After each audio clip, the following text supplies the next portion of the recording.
For today's video, may kakalikutin tayo isang Lenovo laptop mga kalikot. So ang problema nito mga kalikot sa kanyang keyboard.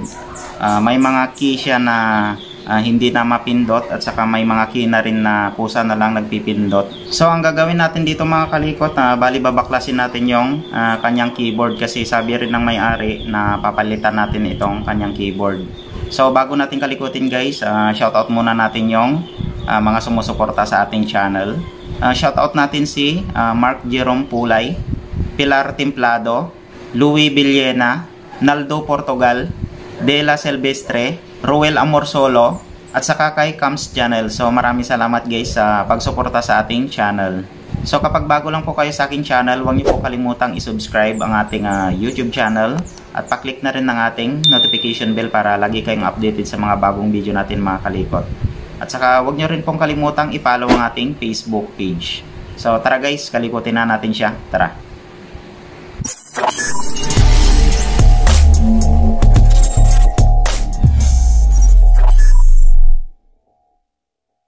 So ito na siya mga kalikot. Ayan, kahit anong pindot natin, walang lumalabas na letter. So dito sa mga number, ayan, wala rin. Kaya ito yung problema niya mga kalikot sa kanyang keyboard. So sabi rin ng may-ari, papalitan na lang ng bagong keyboard. Tapos ito pinapaayos nila kasi napalitan na daw to ng bagong panel screen. Kaso yung pagkakabit nila, ayan, may awang siya dito. Hindi siya nakalock. Ayusin rin natin yan. Pag tiningnan mo naman yung kanyang keyboard mga kalikot, ayan, malinis pa naman. Mukhang bago pa siya. Pero check na lang din natin, buksan muna natin yung kanyang keyboard, linisan natin yung ribbon niya, yung contact ng ribbon niya. Baka sakaling madumi lang, so check natin mamaya. Baka makuha sa linis mga kalikot. Tapos ayusin natin to, hindi siya nakalock. So buksan muna natin mga kalikot.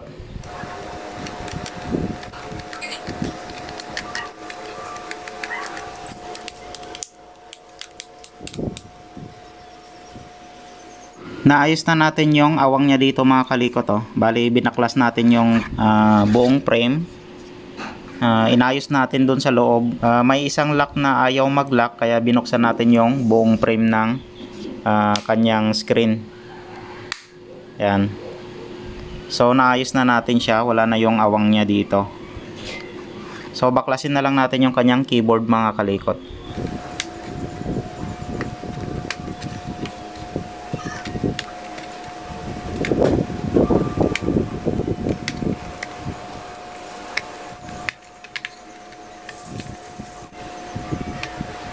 Try muna natin na linisan yung flex ng kanyang keyboard mga kalikot.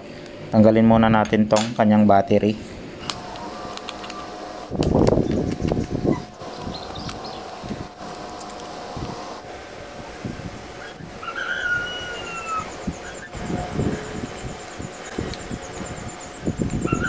Natapos na natin na linisan yung ribbon ng kanyang keyboard. So try muna natin. Tapos try natin mag-type. Ayaw talaga. Baka number to. Ayan, okay siya. 3, 4. Mukhang okay siya. Tanungin muna natin yung kanyang password. Ayan, para makapag-type tayo ng maigi dun sa kanyang Windows. Kung sakaling naging okay na yung kanyang keyboard kasi nilinisan natin yung kanyang flex ng keyboard. So update ko na lang kayo mamaya mga kalikot. Tanungin muna natin yung kanyang password. A few moments later. Bali nahingi na natin yung kanyang password. So papasok na lang tayo sa Windows. Ayan. Sana umubra sa linis. Magta-type tayo sa Microsoft Word. Try natin i-type yung mga key. Ayun. Bakit ayaw? Kusa nga nagta-type. Try natin sa notepad na lang. Sayang naman na babaklasin natin na wala namang problema sa kanyang keyboard. So subukan natin dito sa notepad yung lahat ng key niya. Ayan o. Ayun. May problema nga. May problema sa kanyang keyboard. Ayan, so talagang babaklasin natin yung kanyang keyboard. Nagsiselect siya sa ibang mga apps. Dito guys, ito yung kanyang cursor. Yan, try natin i-enter. Ayan o, bumababa siya na kusa. Talagang mayroong key na kusang nagsiselect. So baklasin na lang natin mga kalikot yung kanyang keyboard. Nakausap na rin natin yung may-ari, so papalitan na lang daw. Tapos i-share ko rin sa inyo mga kalikot kung paano baklasin yung kanyang keyboard. Ang pagbaklas naman ng keyboard mga kalikot, may dalawang klase ng keyboard, lalo na yung mga luma. So yung mga dating keyboard kasi natutuklap siya na buo, na hindi na natin babaklasin itong kanyang casing. So yung mga bago ngayon, parang naka-built-in na siya, nakadikit na siya sa mismong casing niya. Kaya mas mahirap na tanggalin yung ganitong keyboard mga kalikot. Kailangan baklasin muna natin yung itong casing niya mismo. Ito yung sa ibabaw na to. So babaklasin natin yan sa loob, tapos tanggalin natin isa-isa yung mga lock ng keyboard. So mamaya guys, ipapakita ko rin kung paano natin tanggalin yung keyboard niya. Pero ito mga kalikot, bali dadalhin ko muna ito doon sa bilihan natin ng keyboard. Dadalhin ko yung buo na kasama itong casing. Kasi mamaya baka walang available, so at least hindi pa natin siya nabaklas. Saka na lang natin baklasin yung kanyang keyboard kapag may nabili tayo or may available na keyboard niya. Bali babaklasin na lang muna natin yung mismong casing niya mga kalikot. Ang unang gagawin natin, tanggalin muna natin yung kanyang battery. Yan lagi yung una natin tatanggalin kasi baka mamaya may nasundot tayo dito sa kanyang board na nakakabit itong kanyang battery. Baka mapag-short natin siya sa kanyang board. Kapag nag-troubleshoot kayo mga kalikot or nagbabaklas kayo ng kanyang board, unahin yung tanggalin yung kanyang battery bago yung ibang mga parts niya. Sunod natin tanggalin yung mga ribbon. Tapos itong CMOS battery. Tapos itong SSD niya. Tapos itong kanyang Wi-Fi receiver. Ibalik ulit natin yung screw ng Wi-Fi receiver niya. Saka na lang natin tanggalin kapag ibinalik na natin, para hindi siya maghalo-halo dun sa mga ibang screw. Sunod na tatanggalin natin mga kalikot yung kanyang mainboard or yung pinaka motherboard niya. So check nyo lang guys yung mga screw kung saan nyo siya tinanggal. Ganon rin yung pagkabalik natin.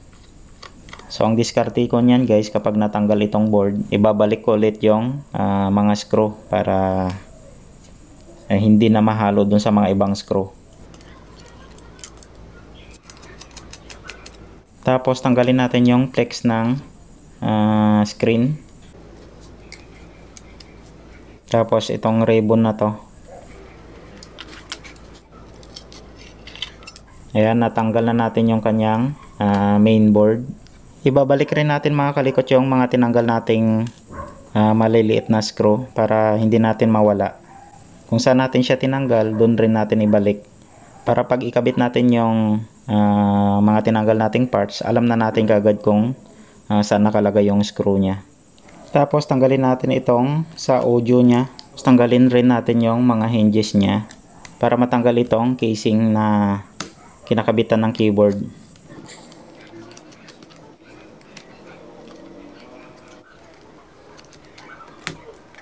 Ito lang yung dadalhin natin mga kalikot. Ayan, kasama yung casing. Tapos yung kanyang keyboard. Para kung sakaling wala tayong makuhang keyboard mga kalikot, at least hindi pa natin siya natatanggal. So update ko na lang kayo mga kalikot kapag mayroon tayong nakuhang keyboard. Ipapakita ko na lang sa inyo mga kalikot kung paano baklasin itong kanyang keyboard kapag may available siyang keyboard na nabili natin. So update ko na lang kayo mga kalikot. The next day. Update tayo mga kalikot dito sa ginagawa nating laptop na Lenovo IdeaPad 3-14GL05. Model niya 81WH. Nabilan na natin siya ng bagong keyboard. Ayan. So ito guys. So ito yung ipapalit natin. Baklasin muna natin yung keyboard niya dito sa kanyang casing. Ayan. So pahirapan yung pagtanggal dito sa ganitong klaseng keyboard. Nakapix siya sa kanyang casing. So may nabibili naman na buo na ganito kasama yung casing. Pero mas mahal nga lang. Pero tanggalin muna natin yung mga lock niya dito sa plate niya sa likod. Tapos i-share ko rin sa inyo mga kalikot kung paano natin tanggalin yung mga lock at saka kung paano natin ibabalik mamaya. Bali unahin lang natin dito sa kada gilid. Yan, para matanggal yung pinaka backplate ng keyboard. Gamit lang tayo ng cutter. Kung ano yung pangtanggal nyo, so nasa sa inyo yan. Tapos yung mga natanggal nyo mamaya na plastic, ipunin nyo siya mga kalikot kasi ibabalik rin natin yan mamaya. Papainitin natin siya para malusaw, para yun pa rin yung lock nya. Ayan. So lahat yan paikot tanggalin natin. Tapos ipunin natin yung mga plastic na natanggal natin mga kalikot, ganyan no. Bali tanggalin ko muna guys, tapos update ko na lang kayo mamaya kapag pwede na natin siyang iangat. Kasi medyo matagal kapag tinanggal natin lahat to. Kung i-video natin, lalong hahaba lang yung ating video. So update ko na lang kayo mamaya mga kalikot. Pati ito guys, dito sa gitna, tanggalin rin natin yung mga lock kasi lock yan ng keyboard mismo dito sa kanyang backplate. Para isahan na lang. So dito guys, natanggal na natin yung lock, paikot yan. Dito na lang sa gitna, hindi pa natin natatanggal. Yan yung pinakalock ng mismong keyboard. Tapos yung backplate ng keyboard, iangat lang natin. Ayan guys. So kailangan matanggal natin lahat ng lock niya dito sa gilid para maiangat natin na buo. Yan. So umangat na siya. Ngayon tatanggalin na natin yung mismong keyboard. Ayan, may mga lock pa pala dito sa gitna. Natanggal na natin yung lock ng keyboard. Ayan guys. Kapag bumili naman kayo ng keyboard mga kalikot, check nyo lang yung kanyang ribbon, yung forma ng kanyang ribbon. Yan, yung flex nya. At saka syempre yung forma rin ng mga key. Yung mga key ng keyboard. Ayan So yan yung titingnan natin. Tapos syempre yung model nya. Lilinisin ko muna mga kalikot kasi maraming alikabok dito banda na nanggaling dito sa pinakaitaas nya bago natin ilagay yung bagong keyboard. Ito na mga kalikot yung bagong keyboard natin. So kapag bumili kayo ng bagong keyboard, i-check nyo lang yung forma ng mga key or mga keys, tapos itong kanyang ribbon mismo. Ayan kailangan parehas sila ng curve, tapos kung ilang pin. Ayan mga kalikot So i-check nyo mabuti bago nyo siya bilhin. Kapag sa mga ganitong model mga kalikot, may dalawang klase na ganitong keyboard. Yung dito nya sa may delete, ayan yung bandang upper side, ito. Minsan yan yung ibang model, power yung nakalagay dito. So yung sa atin delete naman. So yan din yung i-check natin mga kalikot. Yan, may dalawang klaseng ganitong keyboard. Assemble na natin siya. So kung paano nyo siya tinanggal, ganun rin yung pagkakabit natin. Tingnan nyo lang ito mga kalikot, yung kanyang spacebar. Ayan. So sana okay itong nabili natin. Lagay na rin natin tong kanyang backplate.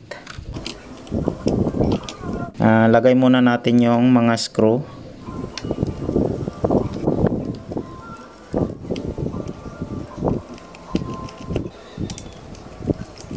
Check natin dito sa kabila. Ayun guys, sakto talaga siya. Ito mga kalikot, yung sinasabi ko, mayroon yung ganitong model na yung power niya is nandito.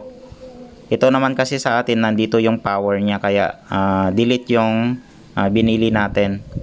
Kasi mayroon yung keyboard na kasama yung kanyang power. Mayroon din naman yung separate yung kanyang power, katulad nito. Ayan nandito yung power niya. Kapag ilock na natin siya mga kalikot, gamit lang tayo ng soldering iron. Tapos yung tinanggal natin kanina mga kalikot na mga plastic or yung lock nya, yung dating lock nya, yan yung tutunawin natin. Tapos painitin natin siya dito sa mga lock niya, yung dating lock niya, para magdugtong yung dito sa tinanggal din natin. Matutunaw naman yan para mag-lock ulit yung ating keyboard. Tapos pati rin dito sa mga side. So gamit lang tayo mga kalikot ng soldering iron. Tusukin lang natin siya, tapos mamaya papakita ko rin sa inyo mga kalikot. Yan, lagyan natin siya ng dating tinanggal natin, saka natin lusawin. Yan, ganyan no, para malusaw yung dating tinanggal natin na plastic. Yan, para magdikit dito sa kanyang casing. So ganun lang yung gagawin nyo guys kapag ilak nyo na siya. Kaya hindi natin tinapon yung mga plastic na tinanggal din natin, yung dating lock nya, para ibalik rin natin. Bali ilalak ko na lang siya, tapos assemble na natin mamaya. Ang diskarte pala mga kalikot, maglagay kayo ng plastic na tinanggal natin kanina, tapos tunawin natin. Yan, tusukin natin dun sa kabilang plastic, yung sa ibaba nya. Ayan, kapag medyo nalusaw na siya, i-flat naman natin ng ating daliri, para mag-flat yung plastic. Ayan, pag tunaw na, saka natin itulak ng ating kamay. Ayan o. So nag-lock na yung, or nag-flat na yung ating plastic. Ayan o. So ganun lang ang pag-lock mga kalikot. Ayan. A few moments later. Natapos na natin na ilak yung keyboard niya mga kalikot. Ayan, ganyan yung ginawa natin. Bali, hindi na natin siya nilagyan ng pandikit or glue. Ayan. So, assemble na lang natin siya mga kalikot. Lilinisan ko lang yung mga ribbon. Tapos, lagay ko na yung mga parts na tinanggal natin. Pati yung kanyang mainboard.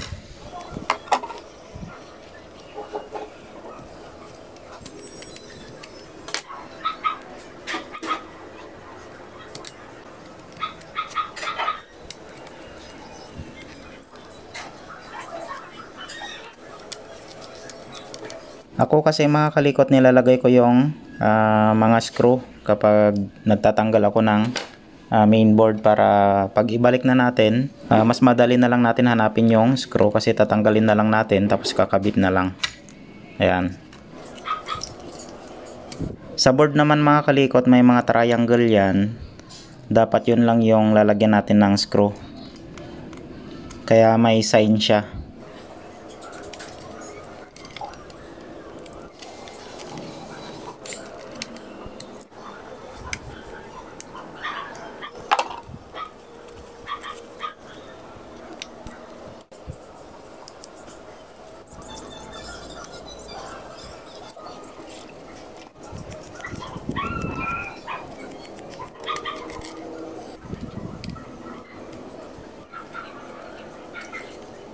Tapos yung ribbon ng keyboard mga kalikot, wag nyo pong tupiin ito. Kapag ilagay na natin yung kanyang battery, bahala na yung battery na mag-deform, or basta ilagay nyo lang itong battery, basta wag nyo lang tong tutupiin itong ribbon ng keyboard. Katulad ditong gagawin natin mga kalikot, hindi natin tutupiin itong ribbon ng keyboard, basta ilagay lang natin yung battery. Ayan, ganyan siya.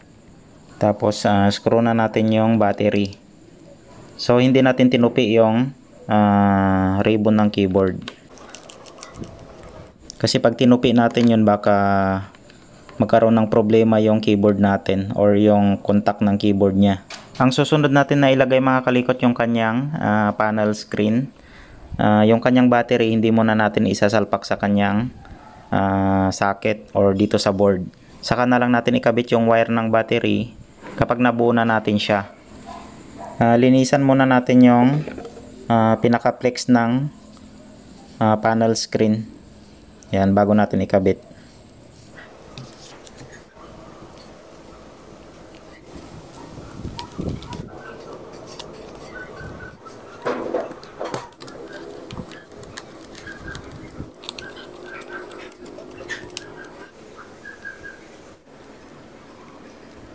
Kung paano nyo tinanggal yung antena ng wifi receiver natin mga kalikot, itong wire na to, ganun rin yung pagkabalik natin. Ikabit na rin natin tong kanyang CMOS battery mga kalikot. Tapos yung pinakahuli na ikakabit natin yung terminal ng battery or yung mismong battery natin.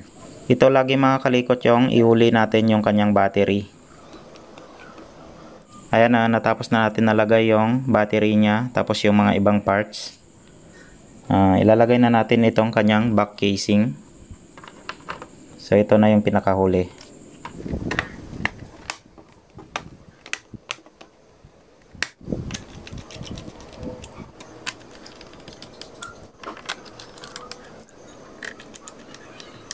Na-assemble na natin siya mga kalikot, try na natin. Tapos i-check na natin yung kanyang keyboard kung okay na lahat ng mga case niya. Bali, ilagay muna natin yung kanyang password.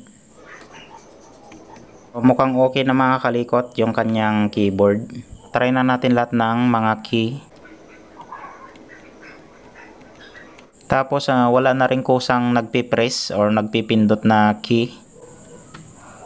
Hindi katulad nung una. Ayan o. Yan, okay na lahat o.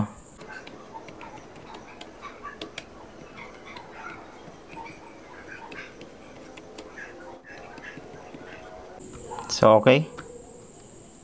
Shift, ayan, okay siya. Space bar. Yung start button. Okay, up and down, left and right. So okay na siya mga kalikot. Ang ginawa natin, yung una, kasi yung kanyang cover ng kanyang screen, bumuka siya. So inayos natin, naging okay na. Tapos yung main na problema niya, yung kanyang keyboard, ito talaga yung pinapaayos.